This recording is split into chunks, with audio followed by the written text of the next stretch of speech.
logró psicoanalista que el mismo Freud apoyó demasiado en un principio, tiene después muchos conflictos con la perversión, entre otros problemas. Dice unas palabras que le van a empezar a mover cosas a Jung. Creo que la obsesión de Freud con el sexo probablemente tiene mucho que ver con que él nunca tiene relaciones sexuales. ¿Quién sabe si las tendría o no? Sin embargo, el doctor Vienes, en sus enseñanzas, nos dice, ni por asomo, el consejo de gozar de la vida sexual cumple un papel en la terapia analítica. ¿Quién les ha informado tan falsamente? Y esto es algo que hay que recalcar. De repente, muchos que no han escuchado a Freud, o lo han escuchado de alguien no muy diestro en el arte del psicoanálisis, piensan que con relaciones sexuales todos los días tendrán resuelta su vida. Y pues sabemos muy bien que pues por ahí no va el psicoanálisis. Tener relaciones y pasarla bien, por supuesto que alegra el día. Y lo hará muy llevadero para quien lo tenga. Pero los problemas seguirán ahí igual. Ante todo momento debemos recordar y de nuevo remarcar que la teoría que propone Freud es una teoría energética, donde todo se fundamenta en líbido, energía sexual pero reprimida, no una teoría que tenga que ver con encuentros genitales, sexuales o con coito. Eso no es más que el propio deseo de quien así lo enuncie. ¿Y estaba por ahí? Ok. Bueno, en la película, en un primer instante en que Sabina Spielrein y Carl Jung se conocen, Jung le señala que va a trabajar con ella por medio de un tratamiento en el que va a estar sentado a su espalda, que ella simplemente hable. Sabina, que tenía buen conocimiento de la cultura de su época, se asombra de ese método. Recordemos que Freud tiene menos de 10 años de haber publicado la interpretación de los sueños. Si a la fecha, cuando le hacemos la invitación al paciente de pasar al diván, no deja de aparecerse un sinfín de fantasmas, de cuestiones imaginarias, piensen ahora en la inseguridad y prejuicios en aquel tiempo sin ningún conocimiento previo del psicoanálisis. La actuación de la actriz Kiera es buenísima en ese primer momento de análisis. Lástima que no lo estamos viendo por ahí. Captamos que no puede hablar de sus problemas. Están prohibidos, reprimidos en su inconsciente. No puede apalabrar lo que tiene. Habla de una mano que pareciera no tiene dueño. Y por supuesto, como en la primera entrevista, no hay mucho material, no hay mucha información. El psicoanalista puede pensar muchas cosas, pero el paciente es el que debe dar las coordenadas. En siguientes sesiones, el Dr. Jung pasea con su paciente en los jardines del hospital, aunque se supone que el análisis debe suceder en un consultorio. De nuevo Jung tomándose sus libertades. Va platicando con la señorita Spielrein de sus ocurrencias, sus asociaciones libres. En este punto del análisis, Sabina le ha comunicado que desea ser doctora y que con ese estado histérico, ella misma se está impidiendo lograr su meta. Ahora sí anda por ahí. Bravo. Ok, perfecto. Vamos a ver. ¿Qué? Pareciera que se anda cargando, ¿no? Bueno, vamos a ver qué hace. Si la tecnología deja libre nuestro deseo el día de hoy. Bueno, entonces sigo con esto. Yo amablemente le informa que estará ausente un mes para cumplir el servicio militar obligatorio. En ese momento, Sabina le tiene un ataque histérico. Acelera su hablar, tira su abrigo. John levanta la ropa y comienza a limpiarla, pero la limpia de una manera peculiar, pegándole al abrigo con el bastón, con el objetivo de que la tierra y hojas se caigan.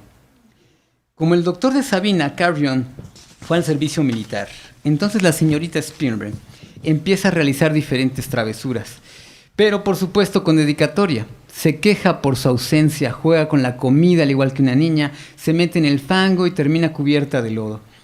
El director del hospital le pregunta cuáles son sus intereses y ella solo responde que la muerte, el suicidio y los viajes interplanetarios. Él mismo le indica que platicará con el Dr. Jung y así buscará qué es lo que ella puede hacer en su tan grande tiempo libre. Sabina contesta que lo que menos quiere saber es del Dr. Jung, que él no se atreva a tratarla de nuevo. Bueno, vamos a ver si ahora sí nos da chance esto. ¡Ay, parece que sí! ¡Bravo!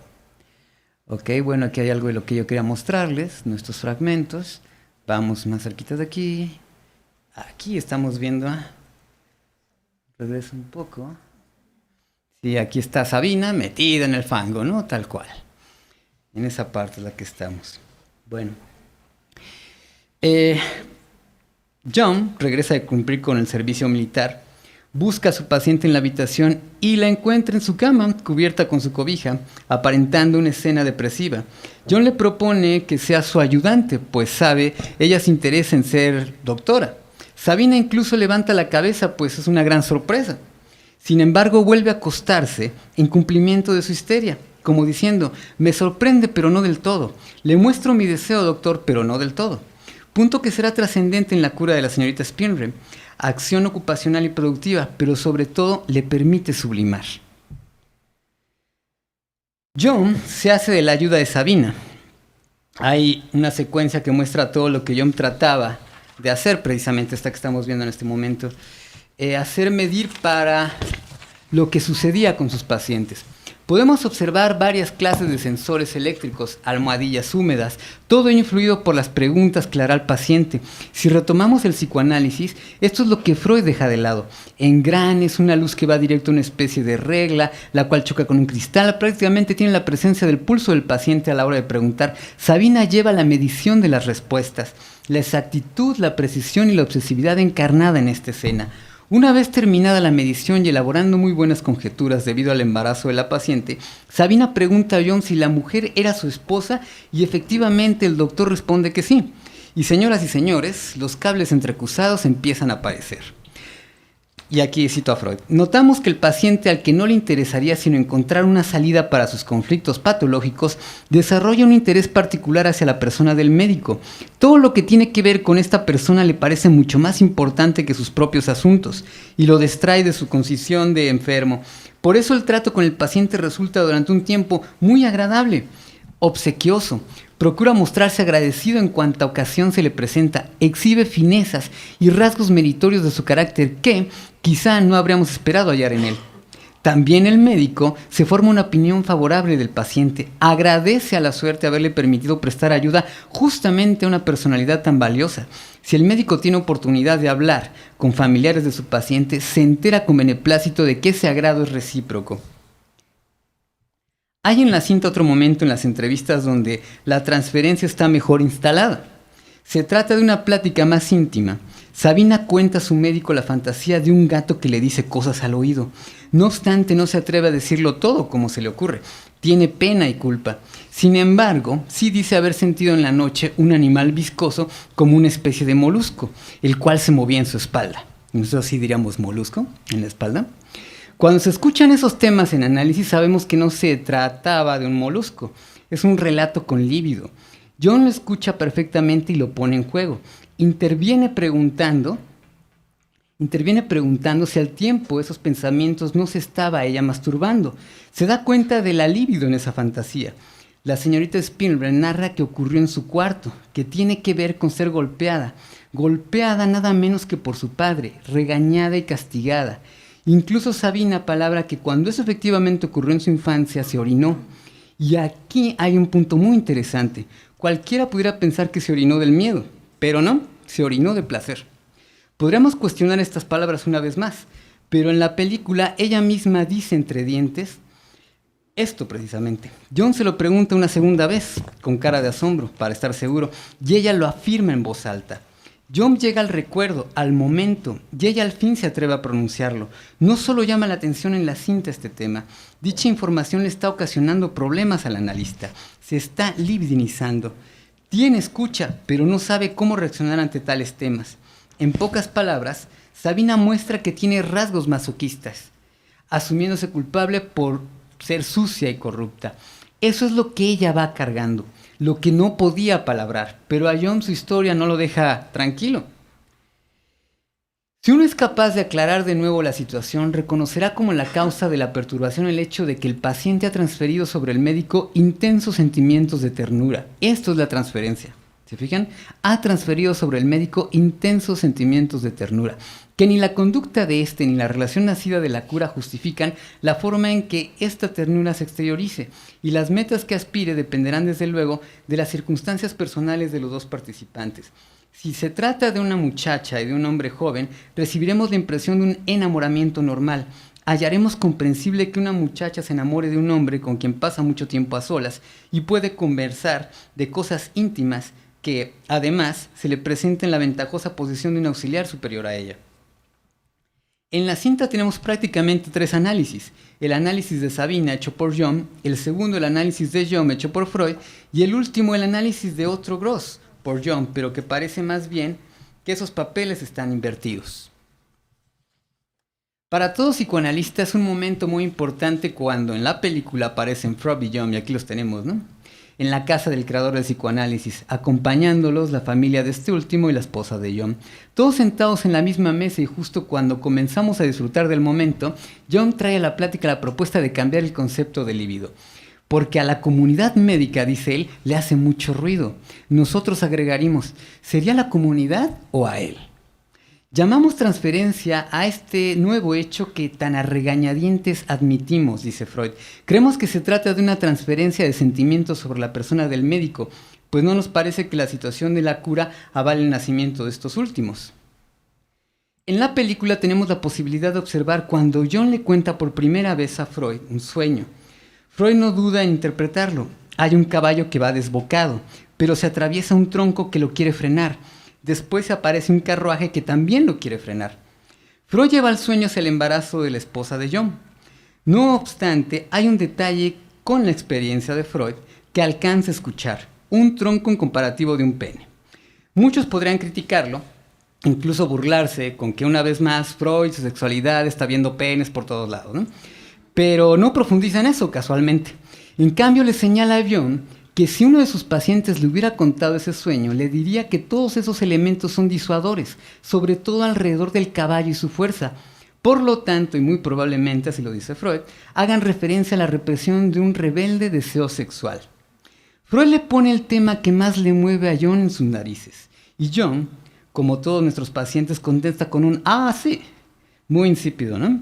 Deja correr el momento y no profundiza en lo que está asociando. Es su culpa, ¿no? También conocida por él. De alguna manera, cuando vamos a atender a alguien que es un conocido, inclusive un amigo, hay que decirle claramente estas palabras. ¿Quieres que sea tu analista? Entonces, de alguna manera, esa amistad va a quedar ahí. Esa amistad se va a perder. ¿Qué es lo que quieres? ¿Quieres un analista o quieres un amigo? El paciente no debe saber la vida íntima de su analista. La transferencia puede presentarse como un tormentoso reclamo de amor. Y aquí empiezo a subrayar la palabra amor, porque muchas veces cuando escuchamos a Lacan decir la transferencia es amor, pegamos un grito, agregando comentarios de cómo es posible que Lacan lo nombre tan seca y directamente, tan de golpe. No obstante, hay que recordar que Freud ya lo decía, la transferencia es el amor entre el paciente y su analista. Y la transferencia de Lacan con Freud continúa a la fecha diciendo hay que regresar a Freud. Sabina se coloca en un lugar donde quiere acercarse a lo prohibido. Incluso es ella quien toma la iniciativa. El doctor Carl Jung se encontraba sustraído en pensamientos teóricos y llega a ese momento que para muchas parejas es tan difícil y que después da paso a muchas otras, el primer beso. En la cultura oriental se dice que no se conoce a otra persona hasta que se pelea con ella. En psicoanálisis podríamos decir lo mismo. En los primeros días todos son rosas hasta que en determinado momento algo hace clic y en la transferencia positiva se convierte en hostil, en transferencia negativa. Aparecen otras cosas que por supuesto hay que analizar, cosas como reclamos, rencores, odios, y en ese instante es cuando tenemos que preguntar con quién se está peleando el paciente, con nosotros o con alguien más. De nuevo, preguntas dirigidas a esas primeras enseñanzas dadas por los primeros objetos de deseo, forma en la que el paciente resuelve con la directiva sobre cómo le enseñaron a amar. Un poco más adelante, Jung y Sabina se muestran en la cinta haciendo de las suyas. Lo que no debía suceder en análisis ha llegado más allá. Por eso mismo subrayo que nuestra película muestra qué es lo que no se debe hacer, no se debe frente a las demandas del paciente. Jung no alcanzaba a analizar ni deseaba analizarse tampoco. En otro fragmento de las pláticas con Otto, Jung le indica que nuestro trabajo es hacer que los pacientes lleguen a la libertad, punto en el que Otto no estaba muy de acuerdo. ¿Y debido a qué? A que así no podía influir en sus analizantes para tener relaciones. He ahí una gran diferencia en nuestra ética de trabajo, que el paciente sea libre de tomar sus propias decisiones, que esté al tanto de que hay más opciones para resolver sus problemas, no únicamente la posibilidad que conocía antes de entrar en análisis. Se repite la historia de amor. Lo importante es que el analista en algún momento diga, sí, eso tú lo viviste, es lo que te han enseñado, pero yo no soy ese. Tienes que buscar a ese otro en otro lado. Vamos a ver en tu análisis con el material de tu propia historia qué otros elementos puedes encontrar de esa A minúscula en otro personaje y lugares. Declaraciones de amor al analista suceden muy frecuentemente en análisis. Esas fantasías, esos fantasmas están en el trabajo analítico. A Freud incluso una paciente se le colgó de su cuello. Dice Freud, en una ocasión, una enferma a quien repetidas veces yo había curado de estados neuróticos mediante hipnosis, mientras la trataba por una contingencia particularmente pertinaz, me echó de pronto los brazos al cuello. Esto lo obliga a uno, quisiéralo o no, a ocuparse de la naturaleza y el origen de su autoridad sugestiva.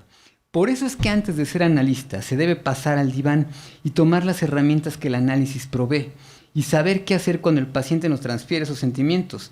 En el análisis trabajamos con el auxilio de la sugestión, incluso realizamos una especie de función paterna con los pacientes. Que quede claro, no como un contexto fuera del psicoanálisis, como se pudiera entender. No los mantenemos, no les lavamos los dientes, no los obligamos a levantarse de la cama, etc. Pero en psicoanálisis, ¿cuál es la función paterna? Transmitir elementos simbólicos para que el paciente llegue a la cura y salga adelante, que encuentre por sí mismo, ¿no?, su deseo, a ser productivo en la vida y encuentre sobre todo su pasión. Una vez que tenga a la mano esos elementos, el analizante puede decir por sí mismo qué hacer con su deseo. Por eso es que Freud se atreve a nombrarlo como una especie de poseducación. Es un término que ha sido muy criticado. Nuestro trabajo no es ser educadores del sujeto, del analizante, sino solamente testigos de la escucha de lo que enuncia en análisis y devolverlos esos elementos simbólicos que le pueden ayudar a su vida, si así él lo desea. Hay que escuchar como prerrogativa el deseo del paciente, no el del analista. Nosotros vamos mandando pedradas indirectas. Oiga, ¿no será que su deseo está por aquí? Oiga, ¿no será que lo apasiona es esto? Si usted ha tomado tantos cursos, talleres, seminarios, diplomados, simposios de psicoanálisis como el día de hoy, ¿no será que su deseo es ser psicoanalista? Cosas como estas, precisamente, se va elaborando esa sugestión. De nuevo, no una sugestión como la de muchos análisis, si así podemos llamarlos, ¿no?, que son demasiado salvajes, pulsionales, donde las intervenciones del analista son un mandato. Eso no es un analista, es un tirano dando órdenes, un padre totémico no analizado. Retomando la cinta, Freud y Jung van caminando en Viena, como muchas veces los discípulos de Freud cuentan, les dio sus lecciones psicoanalíticas, y atrás de ellos colocada la esfinge, enmarcando la escena. ¿Qué más psicoanalítica puede ser esta fotografía? No, a mí me encanta esta escena, no lo puedo negar. En la película, en ese momento, Freud dice otorgarle a Jung el lugar de su delfín, y se lo dice de viva voz, el personaje en quien pone todas sus esperanzas para el futuro del psicoanálisis, su heredero. En la versión de David Cronenberg, nuestro director, nos señala que antes tenía puesta la mirada en otro Gross, pero como resultó ser todo un perverso, decide ponerlo en manos de Jung, ¿no?, su legado, que por si fuera poco no es judío y por lo mismo puede promover el psicoanálisis en otros círculos, no solo en el gremio judío de Viena. Jung es muy honesto y responde: no creo que sea algo que merezco. Incluso en la pantalla podemos observar sus distintas caras de desaprobación en ese momento. Como diría Lacan, ¿cuál es el fin de análisis? Que el paciente se entere que el analista no es ni tiene lugar del saber, que el analista se caiga de ese lugar, que ese amor se pierda, ¿no? La transferencia es un campo de batalla en el que nosotros tenemos que pasar intactos. El deseo del analista debe estar muerto, debe hacerse el muerto. El que debe de ejercer esa lucha es el analizante. Nosotros nos seguimos de largo, que él hable, diga y apalabre. Lo escuchamos efectivamente, nosotros le mostramos lo que hay entre líneas en su discurso. Un abuso del análisis, dice Freud, es posible en diversos sentidos, sobre todo la transferencia es un instrumento, método peligroso, que aquí es donde sale esa frase, en manos de un médico inescrupuloso, pero ningún instrumento o procedimiento médico está a salvo de abusos. Si un cuchillo no corta, tampoco puede servir para curar. Coloqué esta cita y el subrayado porque de aquí es de donde surge el nombre de nuestra película, lo que dije hace un momento, de donde David Cronenberg se le ocurre. Por otra parte, y en nuestro contexto de la cinta, ¿quién será el médico sin escrúpulos? Regresando a nuestra cinta, una escena muy buena es la hora de abordar el transatlántico, que los llevará a América. Sandor Ferenczi está muy emocionado, Freud también, y al entregar los boletos, John les da la noticia de que él se va a primera clase, nada más y nada menos, que ellos viajan en clase turista. Y toda la emoción se detiene y queda un silencio con caras de desagrado y sorpresa. Vean aquí, ¿no? Está Ferenczi justo hablando de que sí, no lo han esperado, han suspendido varios meses, ¿no? Tal cual, para que él pudiera ir allá, ¿no? Y Freud así como de en serio, es que a mí no me late ir a América porque pues todos nada más se la pasan hablando del yo, ¿no? Entonces, como que pues no es muy lo mío, pues a ver, vamos a ver qué pasa, ¿no? Y ya de alguna forma pasan y pues John efectivamente se va para las escaleras de la primera clase, ¿no? Y así como de, pues, ¿qué pasó? Pues que no éramos cuates, ¿qué hubo aquí, no? O sea, ¿qué hubo? ¿No? Y aquí hay algo muy interesante, porque John pone el pretexto de, es que mi esposa hizo los arreglos. Y uno dice, ay, jole, ¿en serio será? Después de todo lo que hemos visto que se avienta a hacer en la película, uno dirá, ¿será cierto que la esposa hizo los arreglos? ¿Quién sabe, no? Si vas a viajar con el padre del psicoanálisis en clase, más bien, ¿en qué clase viajas? Pues en la misma que va él, ¿no? Será lo que será, pero John les hizo el feo. Con todo y que pone de pretexto esto del viaje, ¿no? Que ordenó su esposa, ¿no? Será lo que será, pero Freud se sintió discriminado y por supuesto vio a John queriendo ocupar una posición más alta que la suya.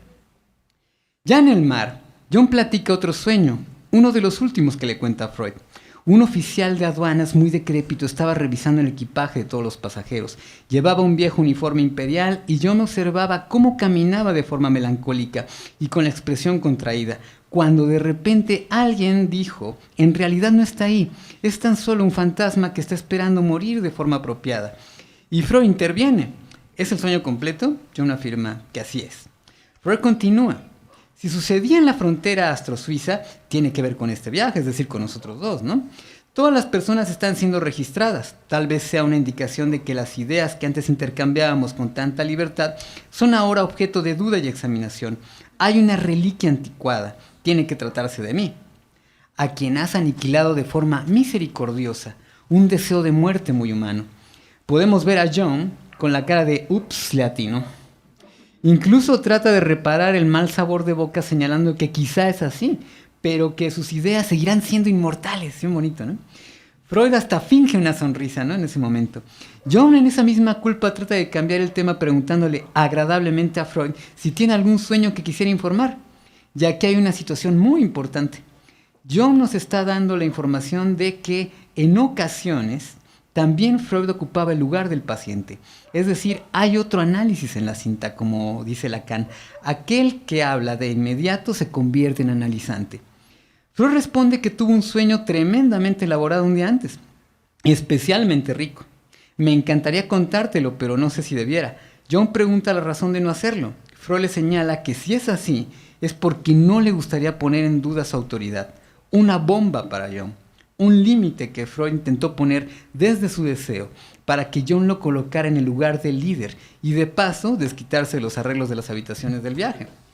Freud sentía que su teoría con John se estaba yendo por otro lado, que su discípulo estaba haciendo otras cosas y sobre todo su delfín se le estaba alejando. Y en ese momento más bien ya se le había ido. Sabina asiste al consultorio de John. El psiquiatra le reclama que hacía varios días que la madre de ella había estado ahí mismo reclamándole por una carta que también ella había escrito. Sabina, muy pulsional, le lanza al rostro todas las artimañas que está elaborando para quemarlo en cualquier contexto en el que John estuviera y está muy enojada porque John terminó con él. El médico trata de llegar a una negociación, trata de apagar las llamas. La señorita Spinrey ha ido tan lejos que incluso Freud es uno de los destinatarios de estas cartas y cierra esa misma visita hiriéndolo en el rostro. Hay una escena muy particular en la que John, que es la que vemos en este momento, está dejando el hospital después de ser desacreditado por Sabina. Asevera que ya tenía el deseo de irse y que ella le había dado el motivo. El objetivo de la señorita Spinrey es rogarle para que diga la verdad, porque los pretextos de John la han dejado como mentirosa y sobre todo porque le interesa formarse como psicoanalista con Freud. John acepta, aunque ella no tiene forma de obligarlo. Lo peculiar aquí es que él ceda y escriba a Freud que lo que Sabina ha dicho fue cierto, que ahora el mentiroso es él. Tendríamos que investigar cuál fue la ganancia de John de hacer esto. Él ya no necesitaba aclarar nada. Y ella podía haber continuado su formación con Freud y con sus cartas interminables sin tener credibilidad alguna, aunque parece que justo esa sería la ganancia, de tener las cartas de Sabina. Y aunque parece increíble por el contexto que la misma película nos ofrece, en Sobre la dinámica de transferencia, que es uno de los textos en los que trabajo, está escrito aquí para ustedes, el padre del psicoanálisis le da crédito a Carl Jung. Dice, una condición previa, regular e indispensable para toda la contracción de una psiconeurosis es el proceso que Jung acertadamente ha designado como introversión de la libido, regresión. Vale decir, disminuye el sector de la libido susceptible de conciencia, vuelta hacia la realidad, y en esa misma medida aumenta el sector de ella extrañada de la realidad objetiva inconsciente, que si bien puede todavía alimentar las fantasías de la persona, pertenece a lo inconsciente. La libido en todo o en parte se ha internado por el camino de la regresión y reanima a los ímagos infantiles. Esto es Jung, ¿no? Y Freud lo cita tal cual así, ¿no? En sus trabajos. Después de estas palabras, queda en claro que al menos Freud trataba de ser objetivo en la parte teórica. Al menos que a él no le interesaba agredir y además que Jung trabajaba, quisiera o no, el concepto de líbido, aunque fuera a regañadientes. Volviendo a nuestro tema, la transferencia que señala Freud, en análisis es que nuestra tarea es devolverle ese discurso al paciente, aprovechando su afirmación de sentir algo personalista. ¿Dónde sintió eso usted antes? ¿Con qué persona sintió esto? Decirlo aquí es una cosa, hacerlo en análisis es otra. Pronunciar esas palabras no es nada fácil, pero aquí está la clave. Estas palabras y este tema es difícil si el analista no se ha analizado. Es parte de la ética del análisis. Cuando se recibe ese discurso, sabemos que ahí está la transferencia, que vamos a trabajarla, que ya está ahí lo bueno, que aquí comienza el análisis. Muchas veces los pacientes nos dicen que nuestras pláticas pueden ser como las de un amigo, como las de algún confidente con el que se tiene facilidad de hablar de esos temas escabrosos. Lo especial del analista es que se mueve de ese lugar, no responde de la misma manera que lo hace un amigo, no responde con el cariño que lo haría una pareja. El analista regresa al paciente su propia historia. Aunque siendo ortodoxos, la transferencia solo sucede en análisis. La diferencia es que nosotros no damos consejos, le mostramos al paciente qué es lo que hay con su deseo, en lo que dice y en lo que hace, que se haga responsable de su deseo. Es muy conocido por todos el refrán, donde hubo fuego, cenizas quedan.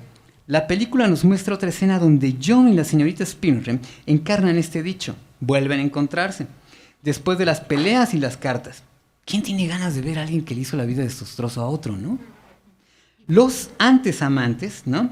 Y ella es mandada con el Dr. John por el director del hospital debido a los temas de psicoanálisis que está investigando para que trabaje su tesis. Los dos se preguntan incluso si es que pueden trabajar sin y se quedan en ese momento en silencio, ¿no? Y lo que habla entre ellos, ese silencio, muestra que la culpa sigue aún en sus rostros, ¿no? John rompe el mutismo anunciando que siempre será un riesgo, ¿no?, que se vean. Podemos observar la cara de la señorita Spinner respondiendo con un contundente sí, ¿no? Ahí está su sí. No obstante, es un sí que no coloca un límite, sino un sí de estoy dispuesta a seguir en lo nuestro, ¿no? Alguien más, después del sufrimiento que han pasado y sobre todo John como analista, coloca un límite y la mandaría de regreso con el director a buscar a alguien más que le dirija la tesis, ¿no? Lo que quiere decir que John no aprendió. No hay que dejar pasar, más bien, que Sabina Spinrem y Melanie Klein son quienes le dan a Freud la idea de nombrar, ¿no?, lo que justo por acá Fabi, ¿no?, lo que también Tania estaba nombrando, que es la pulsión de muerte. Recordemos que en los orígenes del psicoanálisis, Freud ubicaba su teoría en el principio del placer, disfrutar de la vida enfocando en lo positivo, ¿no? Y al trabajar esos temas escabrosos, Spinrem y Melanie Klein hacen que cambie su forma de pensar. Punto genialmente actuado en la entrevista que elabora Freud a la doctora Spinrem. Podemos apreciar a un Freud que aún no cree del todo en la pulsión de muerte.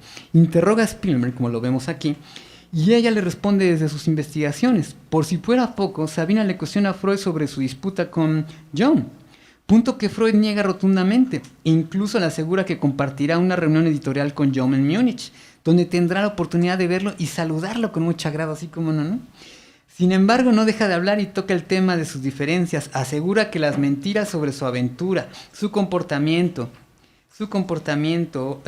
lo dejó conmocionado. A eso agrega el misticismo del chamanismo que no están en el psicoanálisis. Lo señala como mojigato, jugando a ser Dios, y por si fuera poco, teóricamente John pretende cambiar una ilusión por otra, que esa es la disputa. A lo que Sabina Spielberg, con buena escucha de analista, interviene. Pensaba que no tenía ninguna disputa con él. Freud hace una innegable mueca de molestia, le responde que ella aún ama a John. Ambos dejan de correr un silencio y Freud lleva a mejores términos la plática, ofreciéndole a la doctora Spindler la verdadera razón de su cita. Dos de sus pacientes. Sabina queda sorprendida y muda ante tal honor. Déjenme ir justo. Sí, aquí estamos. Es la siguiente escena. Yo creo que con esa justo por ahí andamos cerrando. Quiero cerrar con ella porque sí es muy muy importante para saber cómo quedan las cosas entre Freud y John. Más adelante podemos observar el encuentro que Freud le platica a Sabina, la reunión editorial, donde de nuevo la dirección y el desempeño de estos buenos actores elaboran una escena magistral. Los congregados toman un receso, así como lo estamos viendo. Todos los presentes están recogiendo sus textos y demás cosas.